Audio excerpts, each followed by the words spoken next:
Good morning. It's Tuesday, April 25th, 2023, 8 o'clock, and I call the SELCO monthly meeting to order. With that said, the first item on our agenda is to review and consider approval of bills, schedules, and warrants. Are there any comments? I'd like to make a comment. Yes. So it looks like a lot of people are taking advantage of the rebates and I guess it must be the loans, right? Yes, The interest-free loans for the upgrades, so I think that's important to note sure, absolutely. as we promote our green initiative. Correct. Okay, that's good. Do we have a motion to accept the bills and bill schedules and warrants as presented? So move. Do we have a second? Second. Okay, all in favor? Aye. Aye, okay. Bills and warrants are approved. Next is review and consider approval of the meeting minutes of 8 March 2023. Any comments or corrections to the minutes? There is one correction. Oh, It's just, instead of it saying Mr. Roy, it said MT Roy. Oh. All right, make note. Okay. Oh, right there, under 9, number 9? it says Mount Roy. Yep. Oh, Yeah, that was Val's test point to make sure somebody had yeah. closely reviewed the minutes. Okay, with the correction of MT to MR, are there any other comments, or do we have a motion to accept the minutes as corrected? Yeah, so move. Okay, Second. okay, all in favor? Aye. Aye. Okay. Next, an important item is review and consider approval of 3 recipients of a $1,000 2023 Nesson SELCO Scholarship. First off, Val, how many total scholarships were actually submitted? Do you have 57. 57? Yep. Okay, which is about what the town had on the town side as well. And that's a lot more than we've ever had before, so well done to the administrative assistant Val, who has made sure that this was put online and people could apply. And so, in all honesty, I thought that almost all the 57 were worthy of a few bucks one way or the other, but yeah. it was very hard to separate. The way this was done for the public was all of the scholarship applications were put online and transmitted to each of the board members, who reviewed in private 57 scholarships. And from there, we're to select 3 individuals and feed those individually back to Val Clemmy to be collated. Everyone has done their homework. Everyone submitted their 3 names. And then Val, this morning, just prior to the meeting, presented us a sheet that has the folks who got votes out of the selective process. The tally shows that there was one person that was almost unanimous in being deserving of the scholarship. But there's also 3 other folks who had multiple votes by board members to receive the scholarship. We advertised that we would give 3 $1,000 scholarships, but I'd like to make a motion that we open the bandwidth and present 4 $100,000 scholarships. 1,000, yeah, they've given the whole banquet. Easy now. Give 4 $1,000 scholarships to the 4 top vote getters, and then we'll announce their names if we agree to the 4. If not, we'll go and we'll discuss the 3 that are all tied. Okay? So I'm looking for a motion to present 4 $1,000 scholarships to the top 4 vote getters. Tony? Yeah.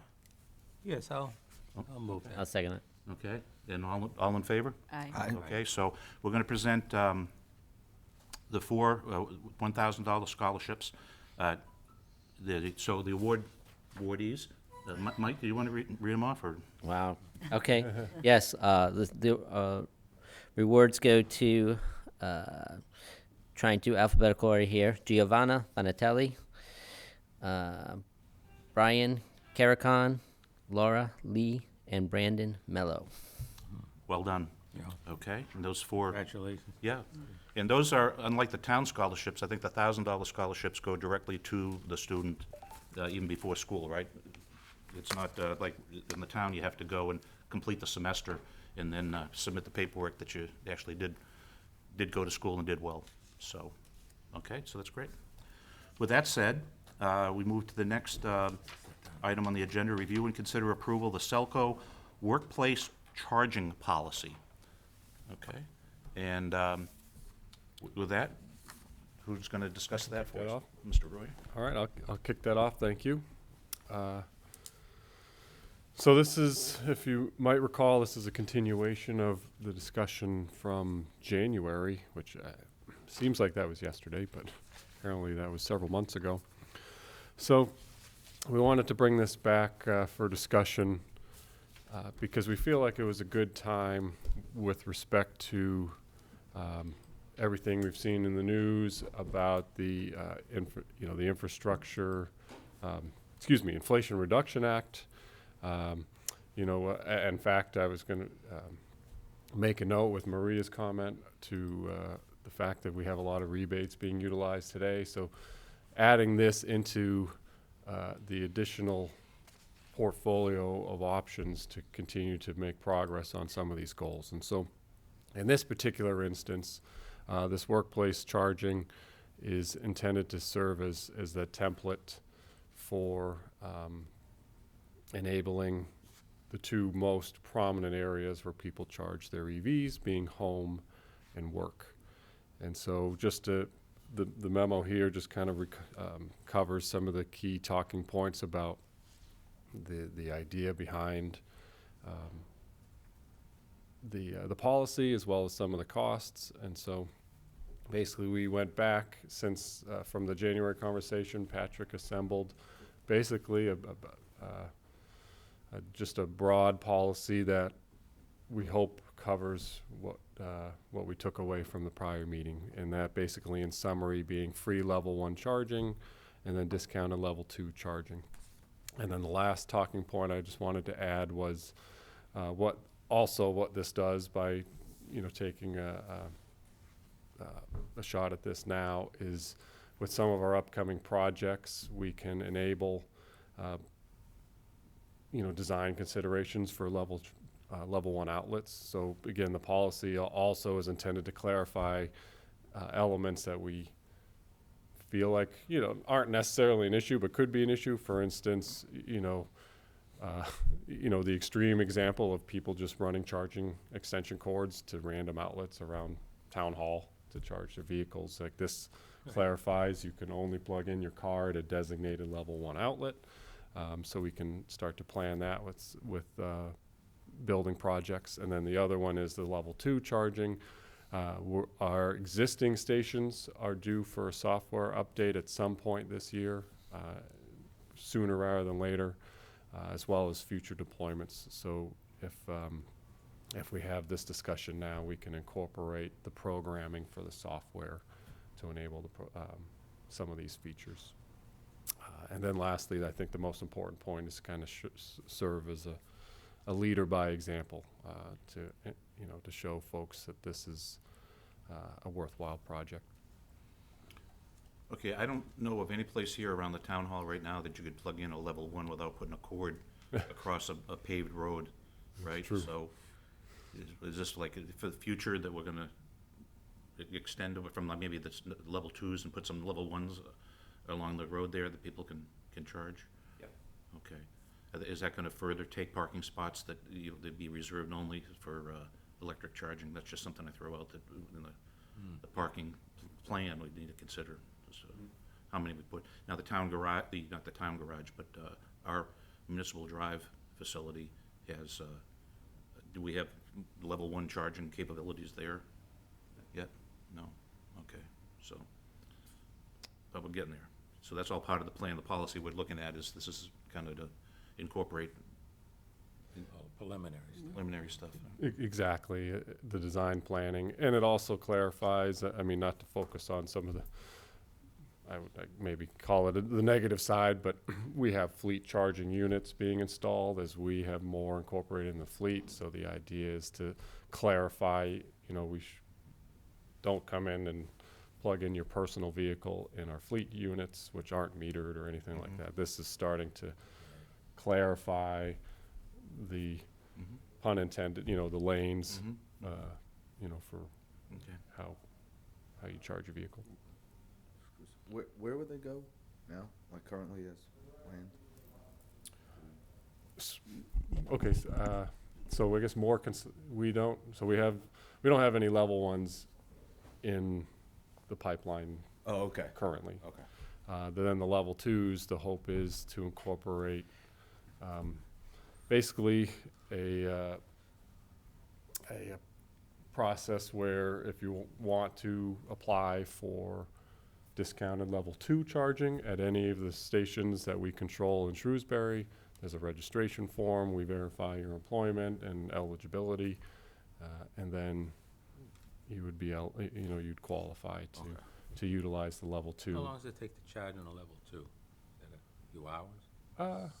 Six. Yeah, six. Six for a full charge? Yeah, Or 6? and So it's level 1 is the 110 and level 2 is the... yeah, exactly, your plug. This does not incorporate a friends and family plan, does it? This is only for the employee? Yeah, Mm. yes.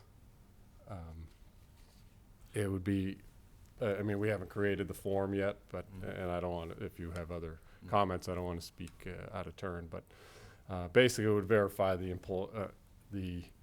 employee's status. So in this particular case, being a SELCO workplace charging policy, because those costs are incurred in our budget, it would be confirmed that you're indeed a SELCO employee, and that's who gets registered into the charging station. So it said that once you charge, you're supposed to move your car. Is this, or is it, most of the time, you're just gonna park your car there and leave it all day? I can't see people juggling their cars out in the parking lot. I guess the general etiquette is to move it when you're fully charged in case someone else needs. Can you come up to the mic, Patrick, just Yeah. help Liz out? Yeah, the general etiquette is to move your car once it's fully charged. I guess that's the expectation, but it can be, it's not an issue right now because the demand isn't Yeah. so high, so. But if Wire it's chargers or 6 with the hours- software update contemplate, like, when charge point, if you hit your peak charge, you actually get charged? Like, even if you're not being charged, like, if I'm in a parking garage in Boston and I go over and I'm just sitting there using it as a, convenient location to park, Yeah. you actually get billed Really? by how long you At the sit max, there. at the max rate Oh, for the, Yeah. okay.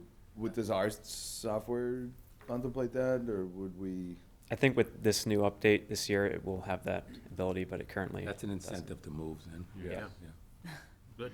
But if it takes 6 hours to charge, you're what's- like, you're there for, and it's an 8-hour workday. That's if you're coming in on empty. Yeah, Okay. yeah, Yeah. All Yeah. right. okay. Um, Well, good, it's a good policy to put in place that we can work with, especially as we not only get to level 1 and 2, but we've got a couple of level 3s in town now and working our way up. And if we actually put in our level 3s down on the Route 9, it would be, we can come back and revisit this as well, I guess. Okay? Do we have any other comments or questions about the workplace charging policy, or do I have a motion to approve it as, oh, do you have something? I just thought of one other thing. So last night I did take a survey. It's just worth noting, and that the town, through the town manager's office, is working on the climate action plan. And so I took a survey last night that was heavily focused on gauging employees' interest in adopting EVs as their next vehicle. And so I just thought, it just occurred to me, I think this works well and dovetails nicely with that, because I do think this will make a big difference, because just anecdotally through, I'm sure your conversations with Patrick's conversations with others, and certainly myself, as everyone talks about, comparing EV charging rates with gasoline, and these are just, employees are now making those decisions, and the incentives out there available to consumers are higher than ever. So I think this could make a major difference. What did the survey say? Is there Oh, we don't know. You just I just took it. You just took it. I just took it, so we'll find out. Oh, what a letdown. Yeah, I know. You interrupted my getting approval of the no, that's good. Good, it's good. We interested in the next board meeting to see what the survey with the town employees as far as where we're headed on that for our planning purposes and whatnot. That's good. You know, that's another thing too, is that even the school departments and whatnot is getting, for planning purposes, is the number of high school students that are driving electric cars as well, and what the needs of the school's gonna be, not just for the student, but also for the teachers as well, so. Okay, with that said, do I have a motion to accept the SELCO workplace charging policy as presented? So move. Second. Okay, all in favor? Aye. Aye, thank you. Okay, now moving on to the next is the general manager's highlights. The floor is yours, sir. All right, thank you very much. So let's see, I threw in some pertinent news headlines that I thought were noteworthy for some of our past and future discussions. But I thought the most interesting one I put there first is, after much deliberation, the main jury ruled that the clean energy and transmission line from Canada can proceed. So we'll see. We'll see how that goes, and that could have a major impact on energy and power pricing in the region. So I thought that was something noteworthy, and I'm not sure I mentioned it before. Perhaps we did, but I just wanted to say thanks to Val, because she started putting the hyperlinks in here. So if you want to read more, you just click it. How long is this main thing gonna take, if and when it gets moving? That's a good question. A couple of years? Couple years at least, yeah. Well, it shows that Matt's clairvoyant, though, Yeah. because about 6 months ago, we declared this thing dead, and, Yeah. he said, not so fast. Yeah, Yeah. it's good to see it moving. It'll still be a legal disaster. Every turn, but yeah. but at least it's, and that's really does help us, because that's hydroelectric power basically coming down from Canada. It's huge. Great.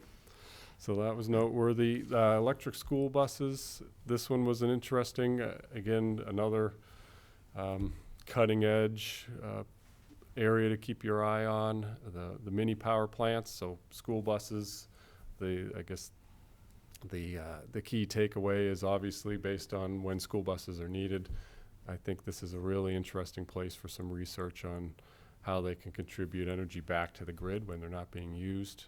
So I included that for a little bit of light reading. Use it for cutting the peak? Yes, you could use it to cut the peak. And the quote in there is, school buses usually don't have a, quote, summer job. Right. So that's even better. So that was another interesting, noteworthy point. The physical security for substations, the reason I put that one in there, again, I think it's something to be mindful of, the fact that these attacks are up substantially year over year. I'm not sure why. I'm not sure anyone is necessarily sure why. But we have had conversations internally. Our engineering team has some quotes. We do have cameras at our substations, but this would take it, basically would augment that. So I believe the quotes came back in last week, but really we're taking a close look at having them actively monitored on a 24/7 basis, and especially because Braintree, who also has their own municipal light plant, had some activity in the recent weeks, and so they have a similar contractor, if you will, that actively monitors it, and now they install speakers, and so the first action is a deterrent there to actually engage with the potential perpetrators and get in that. So we're looking at that. I put that in there as something to add context to why we've kind of added this to the list as a higher priority item than perhaps it had been in the past. Okay. So just some building items that were I added in there. Standalone battery storage. Just I know there's one on the town meeting warrant in a few weeks, so I just put that in there for general context. And then Well, it's worth noting that what it specifically says is that the Attorney General says that a municipality cannot deny batteries being installed by zoning them out completely. Sure. And so those, yeah, I think those were the key talking points related to current events. And in other news, just continuing on, we have a couple of recruitments there for customer service rep. And we're working on, as we've probably mentioned before, our 41-year line supervisors looking to retire. Scotty, who's not in the room today, but we're working on that actively because those are big shoes to fill. We had a nice celebration, the 40 years of cable. So there's some nice pictures in there, and we dedicating the cable TV head end to Wayne Cullen, who was there at the outset. So that was a really nice gathering of folks and talking about the days of old and where we're headed in the future, all in the same sentence. So that was good. SELCO Stream, we're continuing to add customers to that. I thought Joelle had a really good statistic that we've had more installs for fiber in the last, what was that, a year? In the last 12 months. Well, I guess I'll let you say. I don't want to steal your thunder. Back to the mic. Yeah, during the last, I forgot what's the name of the meeting, all company meeting, I mentioned that in the last 12 months, we did about 3,000 installs on fiber. So basically, we migrated customers from the cable plan to the fiber plan, and we did about 3,000 of them within 12 months. And just looking at past, statistics, numbers from years before, the most we ever did was about 600 new customers in an entire year. So we did, doing 3,000 in a whole year. It was a lot of teamwork, the CSRs, I mentioned CSRs reaching out. We also use a lot of the electric linemen to help us out in a lot of the sections. We also added a lot more installers. We have 10 installers when in the past we only had 2. So again, of course, Gordon manages a lot of the logistics and operations for the field, and I think it was a great accomplishment. Joel, when do we foresee the retiring of the old cable in certain areas? I mean, I know there's some places in town that they rely on it fully. But Yes. No. For example, I mentioned in this month meeting that by June 1st, we're looking to shut off existing areas. I believe I mentioned there's two areas that we're going to be shutting down. So we hopefully, and we're going to use some of those resources to offset capacity on some of the other areas that we haven't built fiber yet. So we got to start with that and soon in order to facilitate. Thank you. No problem. Yes, Matt. Here's one follow-up question, Joel, if I may. Sure. Do you have any sense of the update? I know you had mentioned in the past, right now, the Fire Stick is a compatible device, but is the app going to be available in the future on other devices like Chrome Stick? Yes. Like As a matter of fact, I mentioned too. Chrome Stick we haven't tested yet. I believe you can cast. Yeah. Google. like It is. Chromecast, that's what I meant. Okay. Yeah. You can cast to it, but Roku's and Apple TV, thank you, are becoming available on May 1st. Oh, great. And that is because of the migration we are doing to the new billing system or enterprise system. Nice. Yep. Great. Thank you. Thank you. I'll segue off of that, the new billing system. So this week and next week are 2 very big weeks for us. We're cutting over to the new NISC Enterprise Management or ERP system, Enterprise Management System, which is all-encompassing. So what that has entailed is, as of last Friday, we basically did a data cut, and so currently now you know, we're scheduling installs for next week. We're not doing any active, really, account transitions now, so we're in a kind of a state of data transition where we take all of literally everything, every piece of data that SELCO has and uploading it to the new system, and then we'll make any adjustments that happen during this week, next week. And what will that'll enable a whole suite of additional tools, anywhere from a whole new customer portal, meter data management system, all new reporting. It's really a soup to nuts system, and so this is where the rubber is going to meet the road. We'll have folks in. We'll have folks in on Saturday for the Arbor Day activities, and then we have the NISC team and our team are here on Sunday. So we'll be starting that conversion on Sunday, and the actual proverbial switch is flipped May 1st. And so May 1, starting Monday, we'll see how it goes. And it all includes, not to go through the whole list, but it changes the provisioning system. It aggregates probably 10 different systems that we had from different vendors and different support structures and different, like Rosanna showed me when I first got here, a diagram of how our systems are integrated. It literally looked like a spider web. And so we're going to consolidate all of that, and all of that is happening on Monday, May 1st. So we're all hands on deck for the next 2 weeks. You get any sleep Sunday night? We'll see. Exactly. But so that'll be good. That's really exciting. I think that'll be a big change. So just segueing off of that tangent there.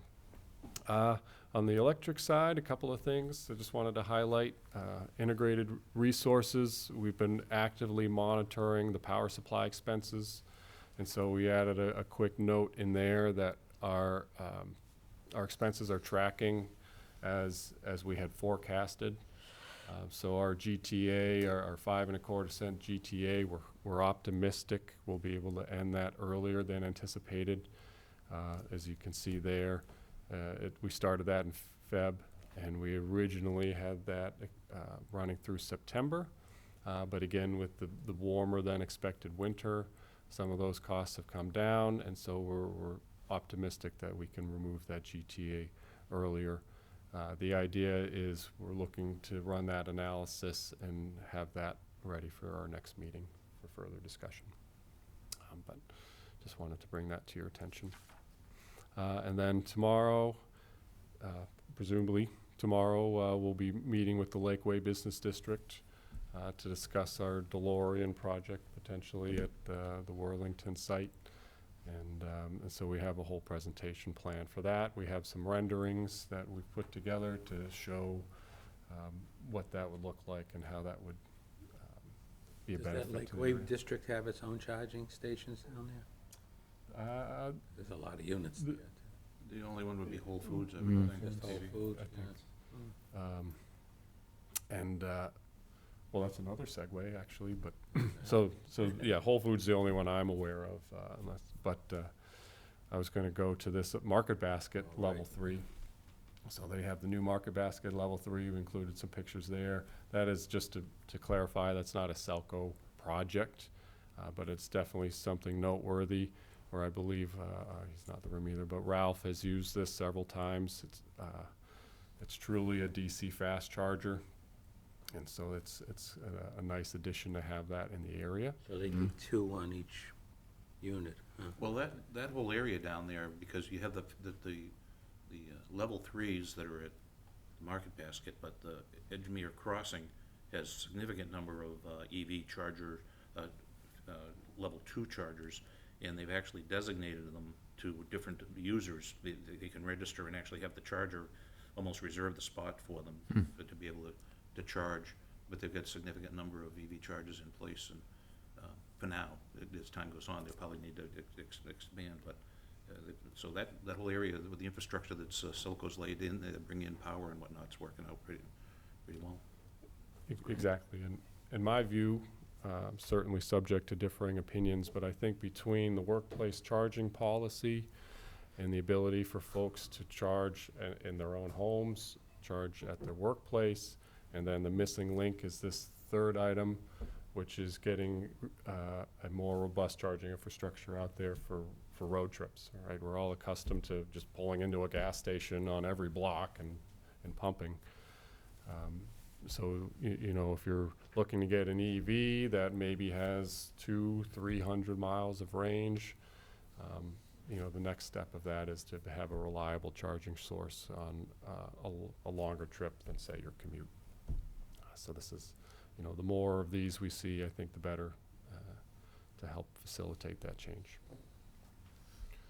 And then just on a couple other electric noteworthy items, we're optimistic that we'll be receiving some AMI meters in the coming months. That's been subject to supply chain shortages and software revisions by Itron, the AMI provider.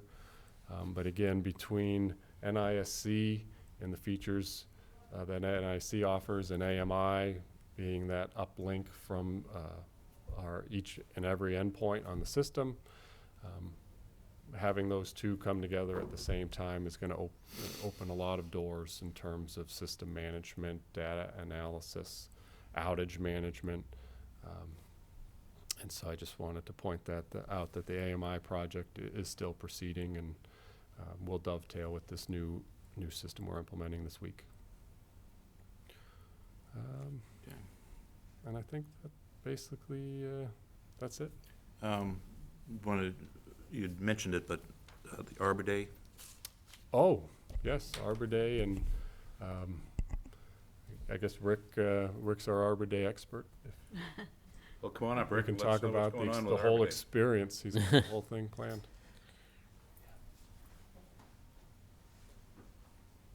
Yeah, so Arbor Day is coming up this Saturday. It's going to be at Dean Park from 9 to 12 in the morning. We have over 700 trees, and we're going to have a couple of different things going on there. There's going to be different town groups joining us, along with animal adventures. So there's going to be some animals there for kids and stuff. So should be a fun time. Okay. How many trees can you get? 2. Okay. For you, 1. Having helped out at many times, this is just something that always becomes a question. And some people bring their electric bills and everything else, but really they just have to say they're a SELCO customer. Yeah, just bring a license or your bill. Just bring it in, and then we'll be able to get you 2 trees. Great. What kind of trees do you have? We've got, Little ones. yes, pine. There's some pine ones for seedlings, and then we have, I forget what the other 4 are. I'd have to look that up. But they're nice. You can check out the Facebook page, and you can see what we're going to have. So. Okay. Thank you. Okay. Any other questions or comments or for the general manager or anything on anybody presented? If not, great. Well, this leads us into the remaining portion of the agenda has to do with discussions on the general manager's review for the year and proposed contract. And as a result of that, we're going to go into executive session, and we'll enter into executive session when pursuant to Mass General Law, Section 2.1, Alpha 2, to conduct strategy sessions in preparation for negotiations with non-union personnel, i.e. the general manager. With that, it'll take a roll call vote to go into executive session. We will return to open session following the executive session to review and consider the general manager's contract after we've discussed it with him. So with that, do we have a motion to go into executive session to return to open session? Yeah, so moved. Second? Okay. Roll call vote. Mike? Yes. Maria? Yes. Okay. Bob Holland, yes? Yes. Yeah, Tony? Yes. Yes, Matt? Okay, thank you.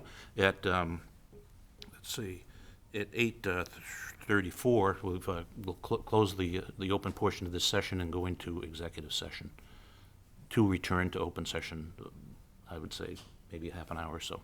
Thank you.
Well, we're back.